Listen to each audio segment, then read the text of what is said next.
തോയേന ഏവം പ്രഭൂരയേ. ബാക്കി ഒരു ഭാഗത്തില് ജലാംശത്തിന് വേണ്ടി വിട്ടുകൊടുക്കുക. ജലാംശം എന്ന് പറഞ്ഞാൽ വെള്ളം കുടിക്കാനല്ല. വെള്ളം കുടിക്കാൻ ഇന്നലെ പറഞ്ഞില്ലേ, ഇന്നലെ വെള്ളം കുടിക്കാനല്ല, ഈ ദഹിക്കാനായിട്ടുള്ള രാസദ്രവ്യങ്ങൾക്ക് വേണ്ടി 4 ഭാഗം വിട്ടുകൊടുക്കണം. മാരുതച്ച ചില പ്രചാരാർത്ഥം, വായു സഞ്ചരിക്കാൻ വേണ്ടി ചതുർത്ഥമവശേഷയ 4 ഭാഗം വെറുതെ ഇടണം. അതായത് പകുതി ഭാഗമേ ആഹാരത്തിനുള്ളൂ, ബാക്കി ഒരു 1/4 ഭാഗം ഈ രാസദ്രവ്യത്തിന് വേണ്ടി, ബാക്കി 1/4 ഭാഗം വായു. ഭക്ഷണം കഴിച്ചാൽ അത് ദഹിക്കണമെങ്കിൽ അത് അനങ്ങണതിനെ ഉള്ളിൽ കിടന്നിങ്ങനെ മതിക്കണത് നിങ്ങൾ കാണാൻ വയ്യ. ഈ ഭക്ഷണം കഴിച്ചാൽ ഉള്ളിലുള്ള ആമാശയുണ്ടല്ലോ, അതിങ്ങനെ കിടന്ന് മതിക്കണ്ടേ, അതിനെ ദഹിപ്പിക്കാൻ നോക്കണം, മതിക്കാൻ നോക്കണം. മഥനം ഫിസിക്കലായിട്ടുള്ള മഥനമുണ്ട്, രാസദ്രവ്യം കൊണ്ട് മഥനമുണ്ട്, അതിന് ദഹനമുണ്ട്. ഇത് രണ്ടും പൂർണ്ണമായാലേ ദഹനം പൂർണ്ണമാകുള്ളൂ. അതുകൊണ്ട് ഭക്ഷണം എപ്പോഴും അരവയറ് മതി. ഇതിനൊരു വിദ്യയുണ്ട്. ഇതെങ്ങനെ പ്രായോഗികമാക്കും? ഇപ്പൊ പറഞ്ഞു ശരിയാ, വർമ്മ സാറ് വളരെ വ്യക്തമായിട്ട് പറഞ്ഞു. ഞങ്ങൾ 100-300 പേര് ഇരിപ്പുണ്ട്. ഇതെങ്ങനെ പ്രായോഗികമാക്കും? ഒരു വിഷമവുമില്ല. വിദ്യ പറഞ്ഞുതരാം. ഊണ് കഴിക്കുമ്പോൾ ആ കിണ്ണത്തില് ആദ്യമായിട്ട് എല്ലാ പച്ചക്കറികളും വിളമ്പണം. ആദ്യം വിളമ്പണം. കഴിക്കേണ്ട വസ്തുക്കളെല്ലാം ആദ്യം വിളമ്പണം. സദ്യകളിൽ നോക്കിയിട്ടുണ്ടോ? ഇലയിൽ ആദ്യം എല്ലാം വിളമ്പിരിക്കും, ചോറ് മാത്രം വിളമ്പില്ല. നോക്കിയിട്ടുണ്ടോ? ചോറ് വിളക്കല്ലേ വിളമ്പില്ല. അത് ഇത് വിദ്യതാണ്. അപ്പൊ നിങ്ങളുടെ വീട്ടിലും ആദ്യം കൊണ്ട് ചോറ് കൊണ്ടേ വിളമ്പരും. പലപ്പോഴും അങ്ങനെ കുട്ടികളെ അങ്ങനെ ഇരുത്തിയിട്ട് ഒരു കൂമ്പാരം ചോറും കൊണ്ട് തിന്നടാ, എങ്ങനെ തിന്നു? ഇത്രയുണ്ട്, കുട്ടിയമാരുണ്ട്, ഇത്രയും പൊക്കത്തിൽ കിടക്കുക. നമ്മൾ ഫോഴ്സ് ചെയ്യാവരെ. നമുക്കും ചോറ് കൊണ്ടേ ആദ്യം വിളമ്പും. ഒരിക്കലും ചോറ് ആദ്യം വിളമ്പരുത്. പച്ചക്കറികൾ ആദ്യം വിളമ്പുക. എന്നിട്ട് ചോറ് നിങ്ങൾ എടുക്കരുത്. നിങ്ങളുടെ ശ്രീമതിയോട് വിളമ്പാൻ പറയണം. നിങ്ങൾക്ക് തനിയെടുത്ത കുഴപ്പം. ശ്രീമതി നിങ്ങൾ ചോറ് വിളമ്പാൻ വരുമ്പോ ചോറ് ഇങ്ങനെ വിളമ്പുമ്പോൾ നിങ്ങൾ മതി എന്ന് പറയില്ലേ? എല്ലാവരും അറിയാതെ ഒരു മതി എന്ന് പറയും. അതാണ് ശരിയായ ജീവന്റെ മതി.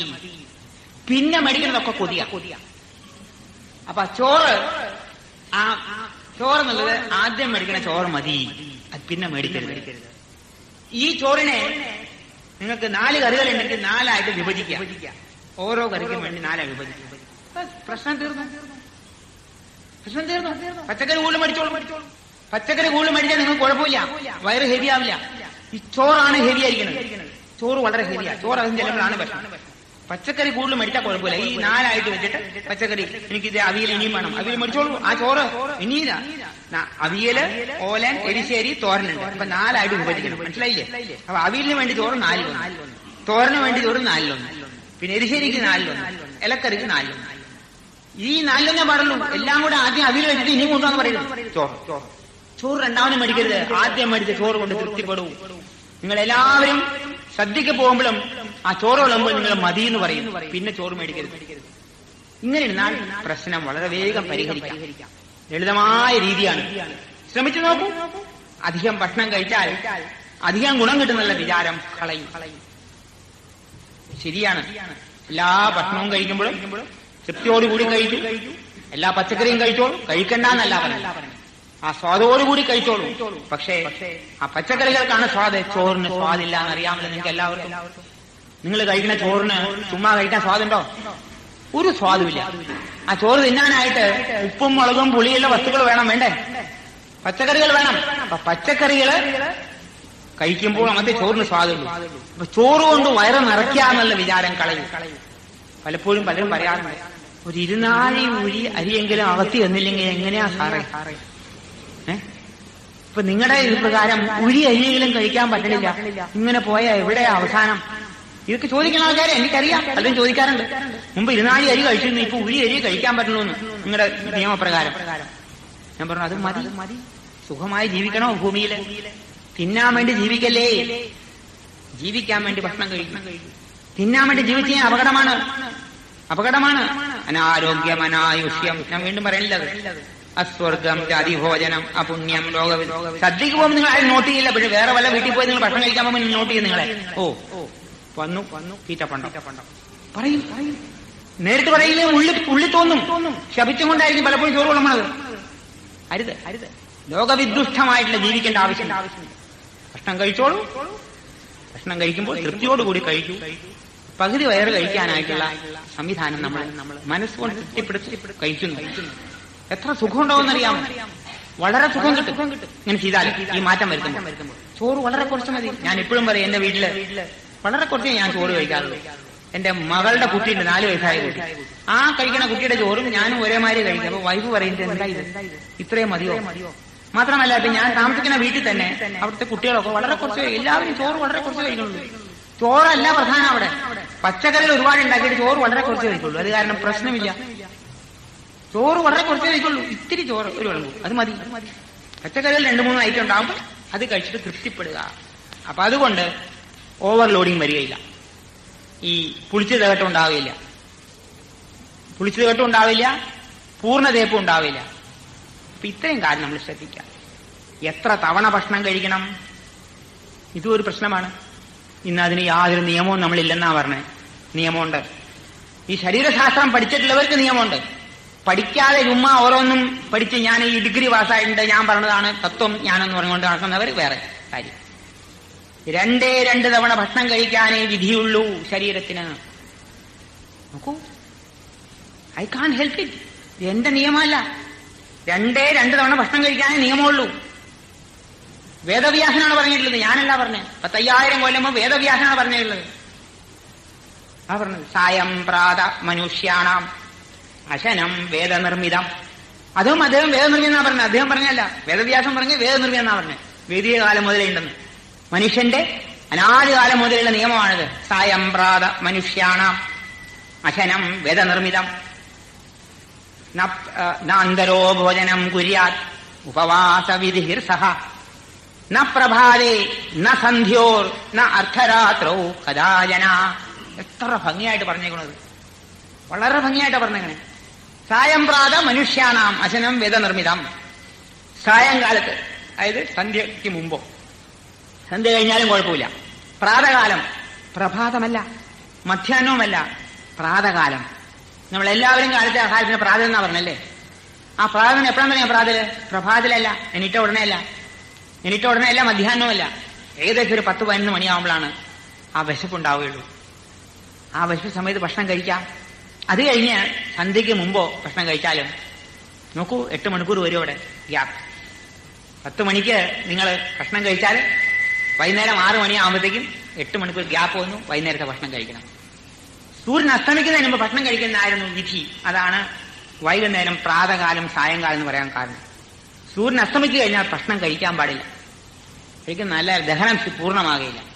അതുകൊണ്ടാണ് വൈകുന്നേരം ഭക്ഷണം കഴിക്കാന്ന് പറഞ്ഞത്.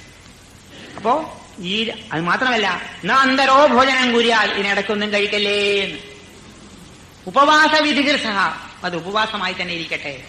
ന പ്രഭാതേ, കാലത്ത് കഴിഞ്ഞിട്ട് ഒന്നും കഴിക്കരുത്. ന സന്ധ്യോ, സന്ധ്യയ്ക്ക് ഭക്ഷണം കഴിക്കരുത്. ന അർദ്ധരാത്രവും ഭക്ഷണം കഴിക്കരുത്. ഇതെല്ലാം നമ്മൾ ചെയ്യേണ്ടത്. നമ്മൾ നിയമം തെറ്റിക്കാണ്. കാലത്ത് എണീറ്റ ഒട്ടനെ തുടങ്ങായി പരിപാടികൾ, ഇല്ലേ?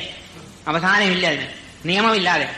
അപ്പൊ ഇതുകൊണ്ടാണ് നമുക്ക് ശരീരത്തിന് രോഗാവസ്ഥയിൽ നീങ്ങാനുള്ള കാരണം ഈ നിയമങ്ങളൊക്കെ തെറ്റിച്ചിട്ടാ. So beware, law is immutable. ശരീരത്തിന്റെ നിയമങ്ങളൊന്നും എന്താ പറയാ, അമെൻഡ് ചെയ്യാൻ പറ്റില്ല. അമെൻഡിന്റെ മലയാളത്തിൽ എന്താ വാക്ക്? ഭേദഗതി ചെയ്യാൻ പറ്റില്ല. ശരീരത്തിന്റെ ഭേദഗതി. നമ്മുടെ കോൺസ്റ്റിറ്റ്യൂഷനെ 80 തവണ അമെൻഡ് ചെയ്ത് കഴിഞ്ഞു. ശരീര നിയമങ്ങളൊന്നും അമെൻഡ് ചെയ്യാൻ പറ്റില്ല. ഇത് അനാദിയാണ്, സനാതനമാണ്. എന്ന് ഭൂമിയിൽ മനുഷ്യൻ ജനിച്ചോ അന്ന് മുതലുള്ള നിയമമാണ് ഈ പറയുന്നത്. ഈ നിയമം ഇനിയും നിൽക്കും. പ്രപഞ്ചം ഉള്ളിടത്തോളം കാലം, മനുഷ്യനുള്ളിടത്തോളം കാലം ഈ നിയമം ഒരിക്കലും മാറ്റാൻ സാധ്യമല്ല. ഇത് വേദവ്യാസം പറഞ്ഞുകൊണ്ടല്ല. വേദവ്യാസം പറഞ്ഞത് വേദങ്ങളെ കൂട്ടിയതുകൊണ്ടാണ്. അദ്ദേഹത്തിന്റെ നിയമമല്ലാതെ ഇത് ശരീര നിയമമാണ്. You can change it. അപ്പോ ഈ ഒരു നിയമം നമ്മൾ പാലിക്കണം. ഒരു കാര്യം കൂടെ ഇവിടെ പറയാം. ഇതെങ്ങനെ പ്രായോഗികമാക്കും? 10 മണിക്ക് 11 മണിക്ക് ഉണ്ണാൻ പറ്റില്ല, എല്ലാവരും ജോലിക്കാരാ, അല്ലേ? അതേമാതിരി വൈകുന്നേരം സന്ധ്യയ്ക്ക് മുമ്പ് ഭക്ഷണം കഴിക്കാമെന്ന് പറഞ്ഞു. ഇനി ഒന്നും കൂടെ പറഞ്ഞേക്കാം. ഒരു നേരത്തെ ആഹാരവും രാത്രി വൈകുന്നേരത്തെ ആഹാരം ഫലാഹാരം എന്നാ പറയുന്നത്. ഫലാഹാരം എന്ന് പറഞ്ഞാൽ ഫലങ്ങളായിട്ടുള്ള ആഹാരം. അത് മനുഷ്യനത് പല ആഹാരമാക്കി മാറ്റിയെടുത്തു. പല ആഹാരം മാറ്റിയെടുത്ത് സർവവും കുഴപ്പമായി. ടോട്ടൽ ആശയക്കുഴപ്പം വന്നു. പലഹാരം എന്ന് പറഞ്ഞാൽ എന്താ? ഇഡ്ഡലി, ദോശ, പുട്ട്, ഇടിയപ്പം, ചപ്പാത്തി, കൊഴുക്കട്ട, ഇലയട, ഉപ്പുമാവ്, ഇല്ലേ? ഇതൊക്കെ പലഹാരല്ലേ? പലഹാരമല്ല, ഫലാഹാരം. ഫലാഹാരം കഴിക്കാൻ പറഞ്ഞത് പലഹാരമാക്കി മാറ്റി സർവ്വ കുഴപ്പമായി. അതായത് നമ്മൾ ഒരുപാട് വ്യാഖ്യാനിച്ചിട്ട് ഭക്ഷണം കഴിക്കാൻ വേണ്ടി മാത്രം ഭൂമിയിൽ ജനിച്ചു. ഇതാണ് കുഴപ്പമായത്. അപ്പോ ഇങ്ങനെ വരും. കാലത്തെ 10 മണിക്ക് ഭക്ഷണം കഴിച്ചാൽ എന്ത് ചെയ്യാൻ പറ്റില്ല. 8 മണിക്ക് പോകണം ഓഫീസിലേക്ക്. വൈകുന്നേരം 6 മണിക്ക് വരും. അത് വേണമെങ്കിൽ ഒപ്പിക്കാം. അപ്പൊ അങ്ങനെ വരുമ്പോൾ എന്ത് ചെയ്യണം? നിങ്ങൾ ആ ഭക്ഷണത്തിന്റെ കാര്യത്തിൽ കാലത്തെ ഭക്ഷണം കഴിച്ചു പോക്കോളൂ. നേരത്തെ പോക്കോളൂ, കുഴപ്പമില്ല, വലിയ കുഴപ്പമില്ല. കാലത്തെ ബ്രേക്ക്ഫാസ്റ്റിന് ആയിക്കോട്ടെ. ഉച്ചയ്ക്ക് ഭക്ഷണം കഴിക്കണ്ട, വൈകുന്നേരം വന്ന് ഭക്ഷണം കഴിച്ചോളൂ. തീർന്നല്ല 2 ഭക്ഷണം. അയ്യോ, ഉച്ചയ്ക്ക് ഭക്ഷണം കഴിക്കാതിരിക്കുക, എന്താ ചെയ്യാം? കുഴപ്പമാവും. ഓഫീസിൽ പോയി ഇത്രയും ഫയലുണ്ട്, ഈ ഫയൽ നോക്കാൻ ഭക്ഷണം വേണം. കാലത്ത് ബ്രേക്ക്ഫാസ്റ്റ് കഴിച്ചില്ലേ? പുട്ടും കടലയും കഴിക്കണം. അവിടെ കിടക്കും 8 മണിക്കൂർ അറിയാമോ? പുട്ടും കടയിൽ ആണെങ്കില്ല അവൻ. ബാക്കി നിലയാണെങ്കിൽ പുട്ടും കടലയും കഴിച്ചാൽ അവിടെ കിടക്കും, ആണെങ്കില്ല. ഇഡ്ഡലി ദോശ കഴിച്ചാൽ അവിടെ കിടക്കും. ഇതൊന്നും പുറത്തേക്ക് പോവില്ല. ദഹനത്തിന് ഒരുപാട് സമയം വേണം, 5-6 മണിക്കൂറൊന്നും പോരാതെ. അപ്പൊ നമ്മുടെ വിചാരം ഉച്ചയ്ക്ക് ഫയൽ നോക്കാനും ഭക്ഷണം വേണം, അതിനിടയ്ക്ക് ചായ കുടിക്കുക, വരി കഴിക്കുക, ചായ കുടിക്കുക, കാപ്പ് കുടിക്കുക, ഇങ്ങനെ ആഫീസ് സമയം മുഴുവൻ പോവും. അപ്പൊ അതുകൊണ്ട് എന്ത് ചെയ്യണം? ഒരു ചെറിയ കോംപ്രമൈസ്. കാലത്തെ ഭക്ഷണം കഴിച്ചു, ഉച്ചയ്ക്ക് അല്പം പഴങ്ങൾ മാത്രം കഴിക്കും, വൈകുന്നേരം വന്ന് ഭക്ഷണം കഴിച്ചോളൂ. ഒരുവിധം സമാധാനമാവും.